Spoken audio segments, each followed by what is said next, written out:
এই শাওয়াল আমলের ধারাবাহিকতা শিখায়। কিভাবে দেখেন, যেদিন প্রথম শাওয়ালের তারিখ সেদিন ঈদুল ফিতর হয়, আবার ওই দিন থেকে হজের মাস শুরু হয়। হজের মাস শাওয়াল, যুলকাদা, জিলহজ। দিন থেকে রমজান শেষ, সেদিন থেকে হজের মাস শুরু। এই শাওয়ালের আগে হজের এহরাম বাঁধা রাইট না, এহরাম বাঁধা এটা মাকরুহ। শাওয়াল মাস থেকে হজের টাইম আবার শুরু হয়ে যায়। রমজানের 30 দিন রোজা রাখলাম, আবার শাওয়াল মাসে আমাদের জন্য 6টা রোজার বিধান দেওয়া হয়েছে। কারণ কি, যে আমরা আমাদের এই গন্তব্য, আমাদের এই মিশন, আমাদের এই সাধনা কোথায় শেষ হবে? সেদিন শেষ হবে যেদিন আমরা জান্নাতে প্রবেশ করব। ফামান যুহজি আনিন নার ওয়া উদখিলাল জান্নাতা ফাকাদ ফাজ। যে ব্যক্তি জাহান্নাম থেকে মুক্তি পেয়ে গেল, জান্নাতে প্রবেশ করতে পারলো, সে বিশাল সফলতা এবং কামিয়াবি অর্জন করলো।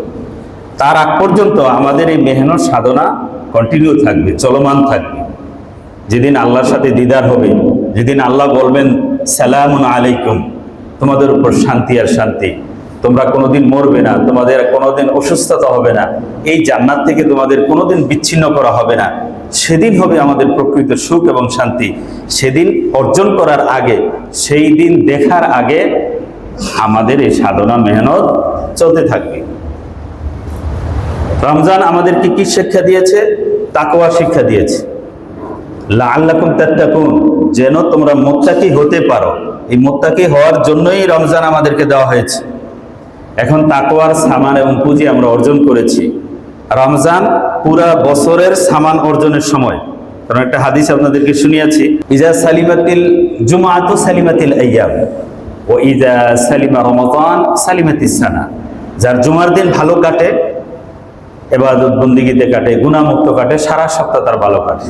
যার রমজান ভালো কাটে, বছর তার ভালো কাটে। আমরা রমজান থেকে অর্জন করেছি সারা বছরের পুঁজি। কৃষক ধান যখন হয়, সারা বছরের খাদ্য তার এই বড় ফসল থেকে সে উঠায়। আগের দিনে যখন এই সমস্ত এলাকায় ছিল, এই বড় ফসলটা ছিল প্রধান আপনার খাদ্যের উৎস, তাই না? সারা বছরের ধান উঠে গোলার মধ্যে যত্ন করে রেখে দিত। এটা হেফাজত করতে হইতো, পোকে খাই কিনা, ক্রিয়া খাই কিনা, ইঁদুরে নষ্ট করে কিনা, হেফাজত করতে হইতো যত্ন মতো। আমরা রমজান থেকে যেই শিক্ষাটা অর্জন করেছি, যে পুঁজিটা অর্জন করেছি, তাকওয়ার যে সামানটা অর্জন করেছি, এটাও আমাদেরকে ধরে রাখতে হবে, এটা নষ্ট হতে দেওয়া যাবে না। এই পুঁজি দিয়ে আগামী বছরগুলোতে সারা জীবন এটা চলতে হবে। কোরআন কারীমে সূরাতুন নাহলের 92 নম্বর আয়াত আপনাদের সামনে পড়েছি। আল্লাহ পাক রব্বুল আলামিন এখানে আমাদেরকে সেই কথাই বলেছেন, ওয়ালা তাকুনু কাল্লাতী নাকাদাত গাজলাহা মিন বা'দি কুওয়াতিন আনকাসা ওয়ালা তাকুনু কাল্লাতী নাকাদাত গাজলাহা। তোমরা ওই মহিলার মতো হইও না যে সারাদিন সুতা পাকায়, শক্ত করে পেঁচানোর পরে বিকাল বেলা কি আনকাসা, এটা রেজা রেজা করে টুকরা টুকরা করে আবার সিলে বিচ্ছিন্ন করে ফেলে। সে সারাদিন তুলা থেকে সুতা বানাইতো, সুতা পাকাইতো, পাকানোর পরে বিকালবেলা আবার এগুলো সব ছিন্ন বিচ্ছিন্ন করে ছিঁড়ে ফেলতো। মক্কা এরকম একটা পাগলি মহিলা ছিল, এর নাম রিতা বিনতে আমর। একটা তাফসীরে আছে, কোন বর্ণনা আছে খারকা। এর এই কর্মটা মক্কায় একটা উদাহরণে পরিণত হয়ে গেছিল। মানুষ যখন একটা কাজ করে আবার সেই নিজেই তার ধ্বংস করে, নষ্ট করে, তার অর্জনকে নিজেই আবার শেষ করে দেয়, এই ক্ষেত্রে এই মহিলাকে উদাহরণ হিসাবে ব্যবহার করা হইতো।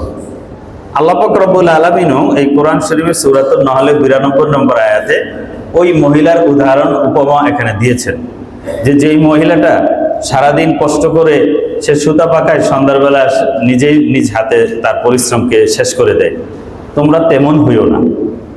তোমরা তোমাদের অর্জিত নেককে, সম্পদকে, সুনামকে, তোমাদের অর্জিত অঙ্গীকার এবং ওয়াদাকে, ঈমানকে তোমরা এভাবে দিন শেষে নষ্ট করে দিও না, শেষ করে দিও না।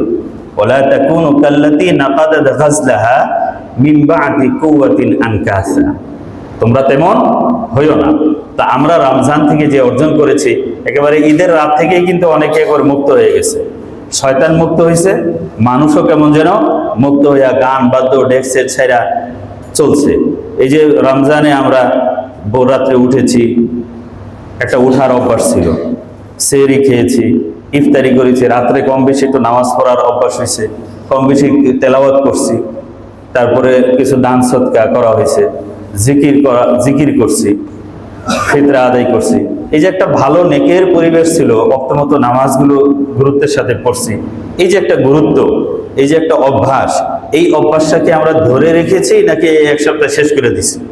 না, রমজান শেষ, আমরাও ছুটি, আবার আগামী 1 বছর আমরা মুক্ত, শয়তান মুক্ত হইয়া যার যার কাস্টমারকে শয়তান আবার তার দোকানে নিয়ে গেছে। এমন হয়েছে না অনেকের ক্ষেত্রে? অনেকের ক্ষেত্রে হয়ে গেছে, আমরা ঠিক মতো ধরে রাখতে পারি নাই। আমাদের এই অর্জিত ফসলটা ধরে রাখতে হবে। ট্রেনিং দেওয়ার পরে, একজনকে ট্রেনিং দেওয়া হয়েছে, কিন্তু যুদ্ধের ময়দানে ছেড়ে দিলে সে যদি ফেল করে তাহলে তার ট্রেনিংটা পারফেক্ট হয়নি।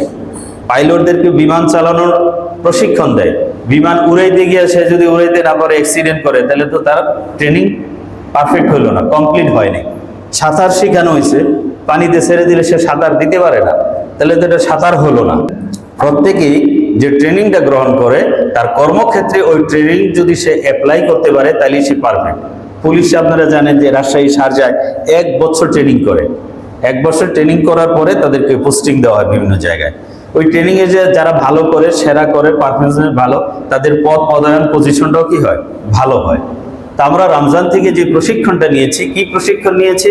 তাকওয়ার প্রশিক্ষণ নিয়েছি। তাকওয়া কি? আল্লাহর হুকুমের জন্য বিরত থাকা, ইমতিসালুল আওয়ামির ইজতিনাবুন নওয়াহি। আল্লাহ যে আদেশ করেছেন সেটা আমরা করব, যেখানে ব্রেক দিতে বলেছেন, নিষেধ করেছেন, সেখানে বেঁচে থাকবো।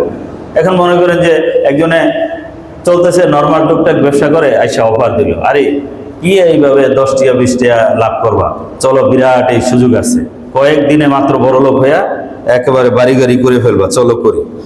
কি 2 নম্বরই একটা ব্যবসার, মাদকের ব্যবসার, হিরোইনের একটা ব্যবসার, অবৈধ একটা ব্যবসার অফার দিল। এই সময় কি করব? রমজানের এই ব্রেকের শিক্ষাটা যদি থাকে যে না, এখানে তো এটা তো আমার জন্য বৈধ না, মুসলমানের জন্য এটা হালাল না, অথবা বৈধ কি বৈধ না আমি বুঝতেছি না, একজন আলেমের কাছ থেকে জানি, ফাসালু আহলা যিকরি ইন কুনতুম লা তা'লামুন। এইভাবে জেনে যদি এই লোক, এই অফারের ক্ষেত্রে আমরা যদি ব্রেক দিতে পারি, সংবরণ করতে পারি, তাহলে এই রমজানের শিক্ষাটা কাজে লাগলো। যে রমজানের দিনে খাবার হালাল ছিল, আমার ক্ষুধা ছিল, পিপাসা ছিল, আমি খাই নাই, বৈধ জিনিসগুলো থেকে আমি বিরত থেকেছি। কেন থেকেছি? দরজা বন্ধ, কেউ নাই, সেখানে প্রচন্ড পিপাসা, 1 গ্লাস পানি খেয়ে ফেললে কিন্তু কেউ দেখতো না, আমি রোজাদার নই এ কথা কেউ জানতো না, তারপরেও আমরা খাই নাই, বিরত থেকেছি। কার জন্য? আল্লাহর জন্য। যে তিনি তো দেখতেছেন, যে আল্লাহকে দেখে বলে আমি দীর্ঘ 1 মাস একটা ট্রেনিং চর্চা করেছি, আমার খেয়ালে ছিল, জেহেনে ছিল যে আল্লাহ দেখে।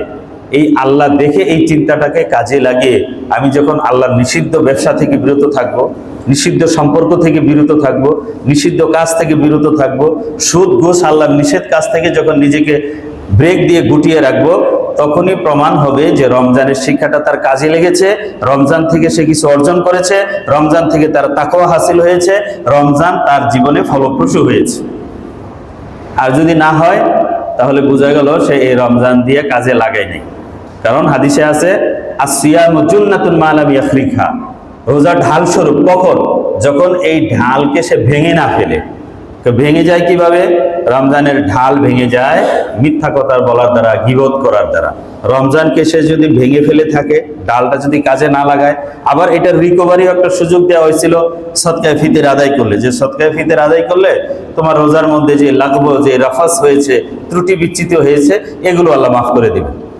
সেইভাবে আমরা চেষ্টা করেছি।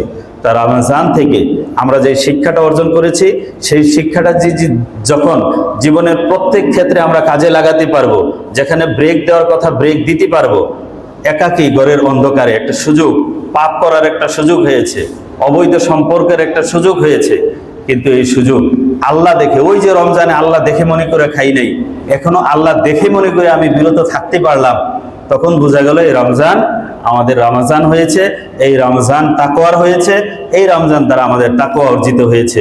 এই তাকওয়া সৃষ্টি করার জন্যই আমাদের উপর এই সিয়াম ফরজ করা হয়েছিল।